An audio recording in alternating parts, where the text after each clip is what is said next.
पहलवानों के मुद्दे की तो इस समय सबसे ज्यादा सुर्खियां बटोर रही है पहलवानों और केंद्रीय मंत्री अनुराग ठाकुर की मीटिंग। जी हां, इस मीटिंग के बाद पहलवानों के आंदोलन को लेकर के यह माना जा रहा है कि पहलवानों का आंदोलन अब समाप्त हो जाएगा और पहलवान जिस धरने को छोड़ देंगे, धरने प्रदर्शन को छोड़ देंगे और वापस अपने कामों पर लौट जाएंगे। पर इस मुद्दे पर क्या अभी तक इस मामले में यह स्पष्ट नहीं हुआ है कि लगातार पहलवानों का अगला स्टेप क्या होने वाला है और साथ ही क्या सभी पहलवान संतुष्ट हो गए हैं। क्योंकि शुरुआत में अगर बात करें तो इस मीटिंग में अनुराग ठाकुर के साथ जो मीटिंग हुई है उसमें सभी पहलवान मौजूद नहीं थे। उस मीटिंग के अंदर बजरंग पुनिया मौजूद थे, उस मीटिंग के अंदर साक्षी मलिक मौजूद थी, उस मीटिंग के अंदर साक्षी मलिक के पति सत्यव्रत कादियान मौजूद थे, लेकिन विनेश फोगाट उस मीटिंग से नदारद थी। विनेश फोगाट अपने पैतृक गांव में थी और विनेश फोगाट ने यह साफ स्पष्ट कर दिया था पहले ही कि सरकार की मांगों को लेकर वे सरकार की किसी भी मीटिंग में तब तक शामिल नहीं होंगे जब तक बृजभूषण सिंह पर कोई बड़ा फैसला नहीं लिया जाता है, बृजभूषण सिंह गिरफ्तार नहीं हो जाते हैं। खैर, विनेश फोगाट और पहलवानों के संपर्क में तो अभी भी बनी हुई है। विनेश फोगाट को यह पूरी तरह से पता चल चुका होगा कि पहलवान के साथ क्या बातचीत हुई है, पहलवानों को लेकर क्या बातें कही गई हैं, केंद्रीय मंत्री ने उनको किस तरह की बातें कही हैं और क्या कुछ जो है आश्वासन दिया है। ये सारी बातें विनेश फोगाट को हम अपेक्षा करते हैं कि पता है और यह पता भी चल गई होंगी, यह पूरी तरह से लगभग प्रमाणित है।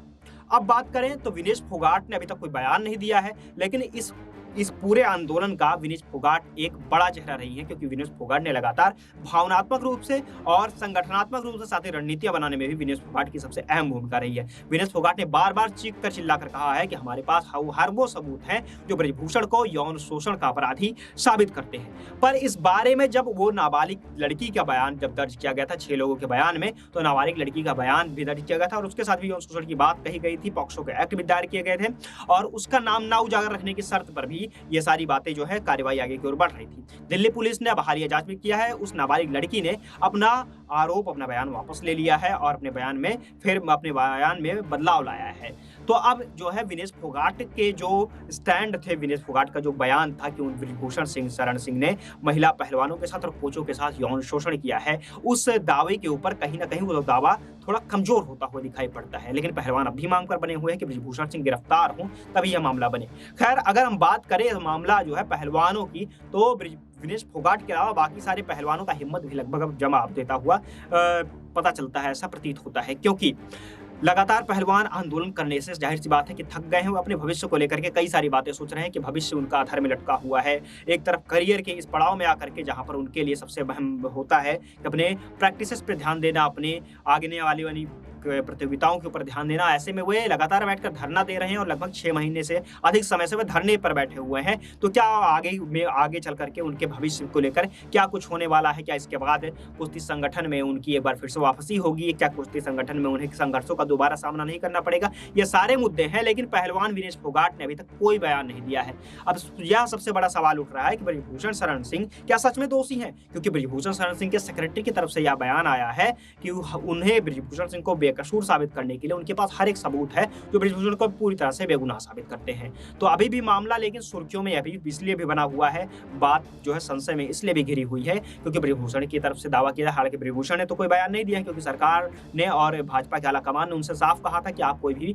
मीडिया में बयान नहीं देंगे। तो बृजभूषण ने अपने सेक्रेटरी से भी अगर कहलवाया है कि बृजभूषण के पास अपने बेगुनाही को साबित करने के सारे सबूत हैं, तो इधर विनेश फोगाट ने भी यह बात बार बार दोहराई है कि उन्होंने यौन शोषण किया है पहलवानों खिलाड़ियों का और इसके लिए विनेश फोगाट के पास भी उचित सबूत है। तो अब सबसे बड़ी बात है कि अगर बृजभूषण सिंह के ऊपर दोष तय होते हैं, आरोप तय होते हैं और बृजभूषण सिंह के ऊपर सच में कोई कार्रवाई होती है, तो विनेश फोगाट के वह सबूत कहां है? और दूसरी बात, अगर बृजभूषण सिंह कह रहे हैं कि उनके पास सारे सबूत मौजूद हैं अपने आप को बेकसूर साबित करने के लिए, तो वह सबूत कहां है? अगर इन दोनों सबूतों को दिल्ली पुलिस साथ में लेकर देखती है तो जाहिर सी बात है कि अगले 15 दिनों के अंदर यह मामला सच में दूध का दूध और पानी का पानी हो जाएगा और इस मामले में सबसे बड़ी अपडेट आ जाएगी कि आखिर बृजभूषण सिंह सच में यौन शोषण के आरोपों की सच्चाई है उन पर या नहीं है, या फिर पहलवानों की बातों में दम है या नहीं है। खैर, जो कुछ भी हो, बात अभी भी भविष्य के गर्भ में बनी हुई है, लेकिन एक बात तो साफ होता जा रहा है कि यह मुद्दा जिसने बीजेपी के वोट बैंक से लेकर बीजेपी की साख और प्रधानमंत्री नरेंद्र मोदी की साख को भी काफी करारा बट्टा लगाया है,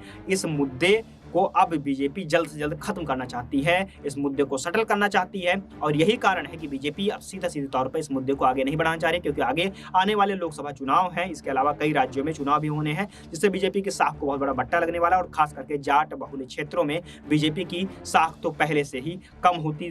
दिखी थी, लेकिन इस बार इस पहलवानी के मुद्दों के बाद उनकी साख बिल्कुल भी जो है धूमिल होती हुई नजर आ रही है। अब देखना यह होगा कि बीजेपी अपने इस गैप को अपने इस डैमेज को कैसे रिकवर करती है, साथ ही पहलवानों के मुद्दे पर बीजेपी कितनी जल्दी और किस तरह से न्याय देती है और साथ ही ब्रिजभूषण क्या मोह बीजेपी को कब तक सताता रहेगा, ब्रिजभूषण का मोह त्याग कर बीजेपी सच में न्याय संगत बातें करेगी। जो कुछ भी हो, भविष्य की अगर मैं भी बात अटकी हुई आप देखते रहिए, जुड़े रहिए हमारे साथ और पल पल की अपडेट देते रहेंगे आपको इस मुद्दे की। धन्यवाद।